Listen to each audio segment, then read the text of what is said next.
Market માટેનું setup સમજીએ મિત, કારણ કે ખન્નાનું સપ્તાહ આવતીકાલે ટ્રેડિંગ હોલિડે, આજે વીકલી એક્સપાયરીનું સેશન છે. એ પહેલાં માર્કેટમાં ગઈકાલે ઘણું રેન્જ બાઉન્ડ એક કારોબાર જોવા મળ્યો. બ્રોડર ઇન્ડાઇસીસ થોડા મજબૂત હતા, બાકી નિફ્ટી બેંકમાં એક ફ્લેટ ક્લોઝિંગ આપણને જોવા મળ્યું છે. સ્ટોક સ્પેસિફિક પણ માર્કેટ બેઝ પણ જોઈએ તો કોઈ ખાસી એટલી પોઝિટિવ નથી. કઈ રીતે તમે વ્યૂ રાખી રહ્યા છો? હવે આજે જે બધા સેટઅપ સાથે શરૂઆત કરવા જઈ રહ્યા છીએ, કયા લેવલ્સ ધ્યાનમાં રાખીએ? ગુડ મોર્નિંગ ચાંદની. ઓવરઓલ જે હિસાબથી આપણે જોઈએ તો અહીંયાથી જે હિસાબથી આપણે છેલ્લા 3-4 દિવસથી જોવા મળી રહ્યું છે આપણને. થર્સડે ફ્રાઇડે સેશનમાં ત્યારબાદ આપણે જોયું હતું જે અટેક થયો હતો પહેલગામમાં વેનસડે સેશનમાં, ત્યારબાદ થર્સડે ફ્રાઇડે સેશનમાં આપણે જોયું હતું માર્કેટમાં અહીંયાથી એક નર્વસનેસ જોવા મળી હતી. આપણને ઓવરઓલ ફ્રન્ટ પર આપણને જોવા મળ્યું હતું કે એક લિક્વિડેશન થતાં આપણને માર્કેટમાં જોવા મળ્યું છે. અહીંયાથી આપણે જોશું તો સ્ટોક્સમાં આપણે જોઈએ મેજરલી તો મિડ કેપ સ્મોલ કેપમાં એક સારું પ્રેશર બનતા આપણને જોવા મળ્યું હતું. અને એ જ મંડેના સેશનમાં આપણે જોયું તો પાછળ એક રિવર્સલ બાઇંગ આવતા આપણને જોવા મળ્યું. કેમ કે જે એક્સપેક્ટેશન હતું માણસોનું કે એનાથી વીકેન્ડમાં કાંઈ ને કાંઈ થઈ શકે છે, એનાથી રિએક્શન, તો એના લીધે આપણે જોયું તો કંઈ થયું નહીં. એના લીધે આપણે જોયું તો મંડે પાછું એક શૂટઅપ થતા આપણને જોવા મળ્યું છે.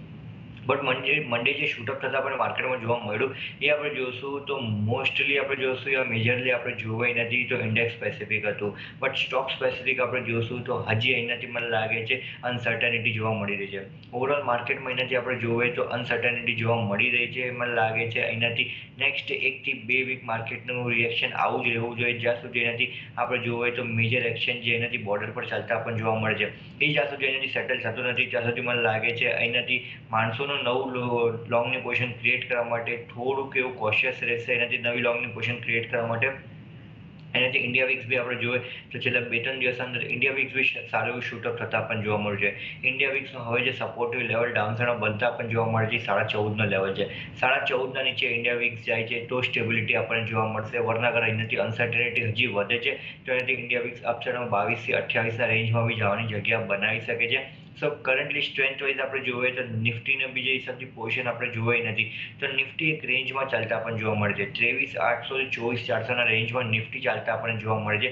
સો આ રેન્જનો ક્લિયરન્સ મળી જાય છે અપસાઇડમાં, જેમ 24,400 ઉપર નિફ્ટી ક્લોઝિંગ આપી દે છે તો મને લાગે છે ત્યાંથી એક ફ્રેશ બાઇંગ એનાથી માર્કેટમાં ડેવલપ થતા પણ જોવા મળી શકે છે. એઝ પર ફિબોનાકી જે આપણે જોઈએ તો 61.80%નો જે ગોલ્ડન રેશિયો બને છે એ 24,400ના લેવલ પર બનતા પણ નિફ્ટીમાં જોવા મળે છે. એના ઉપર ક્લોઝિંગ બહુ જ જરૂરી છે.